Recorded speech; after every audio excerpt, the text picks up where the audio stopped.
Hey everyone, this is AVJVGaming, bringing you guys episode number 3 of this Reasonable Squad Builder series. And as you guys can see up on screen here, in this episode we're going to go for a Brazilian team. Now, if you guys are new to this series, it's where I spend 10,000 coins only on a starting 11. And for this episode we've gone for Brazil, as you can see there. So we've gone with the 4-3-3 fourth version. And it's going to be quite an interesting team. I'll explain it to you guys in just a second. But if you guys would like to recommend me any nationalities to include for further future episodes, let me know down below and I'll go and make it. So if you guys say a Spanish team, I'll make a Spanish team. Maybe a Belgian team or something along those lines. Leave it down below and I'll go and make it for one of the upcoming episodes. So here you can see over there we're going to got quite a strong midfield, and also our defense was a very interesting one. Our centre backs over there, Marquinhos and I believe Manuel. So 500 coins we spent on Marquinhos, and he is a very good player. He's one of those players I'd say is, if you don't have enough coins for Thiago Silva this year, he's going to be the one to get in your team because he's just incredible. And also if you put a shadow card on him, he'll be very fast. Now here you can see a high defensive work rate, which is very useful for Brazil, as many of the left backs and right backs in the game do have a high attacking work rate, which can leave you sometimes in a bit of a struggle when it comes to defending. But the way this team gelled together was so incredible. And then our centre mids from our midfield, we have Fernandinho and Anderson, and they both play that very solid role in midfield, as their medium work rates attribute each other very nicely. Now with Fernandinho, I picked him up a little bit more expensive because he has a gladiator, and also that really helps out on a centre defensive mid and a centre mid because of the shooting ability and on the attacks, and then also defensively giving them a +3 on defense. So if you guys would like a video on explaining chemistry styles and which ones I feel work best to certain players, let me know, and I'll also include that in another future video or possibly in my journey series. Now with our cam, we've gone with Jadson, and he's a 5-star skiller. We had to have one in the team. Also, great work rates, medium. Leaving, he's not going to be us leaving it up front and completely open in midfield. Then on our attackers, we have Danilos Diaz, a player which many people overlook, but I think he's an equivalent to Hulk because of his dribbling ability. He just gets in and out, and also he's a small player, so works his way around the attackers and defenders as well. Next, you can see we've got Fernandinho, another one, but this is my favourite one from FIFA 12, who is a left winger. Very good player, 4-star skills. The only downside was his 2-star weak foot. But overall, guys, we've got Alexandre Pato as the striker. Perfect work rates on him, and also a great 4-star skills, 4-star weak foot for any Brazilian team.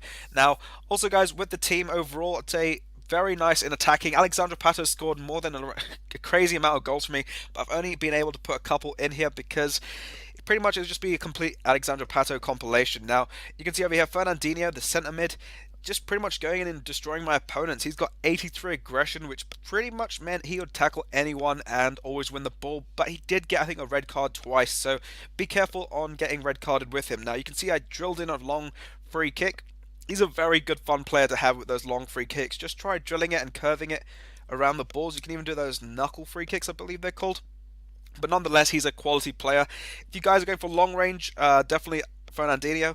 If you're going for short range, I'd recommend Jadson. He's very neat from around about 20 yards out. Now, you can see also here, we're going to show a bit of Fernandinho combination, and look at that, just absolutely smacks it in on his right foot and puts it into the back of the net. Now, he also has around about 81 shot power, so it does help him out. And you can see there, from those near post finishes, he never really did miss unless I hit it wide. So here we're going to go into Jadson, a bit of a scoop turn to get away through the defenders, in with a finesse along the ground.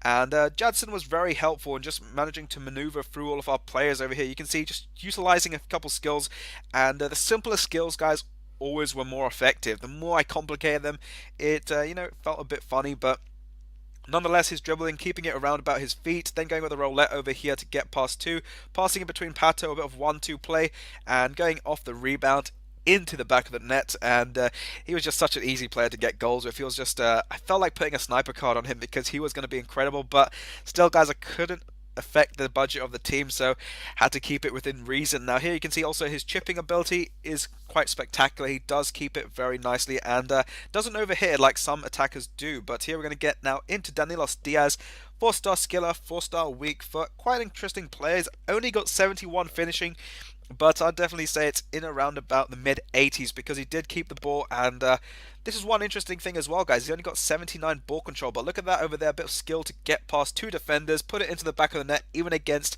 a very strong team. And at the end of the episode, guys, I'll show you one opponent who had an incredible team, and I still managed to beat them with this 10,000 coin team, which is absolutely fun. That's one thing I enjoy about using these reasonable squad builders.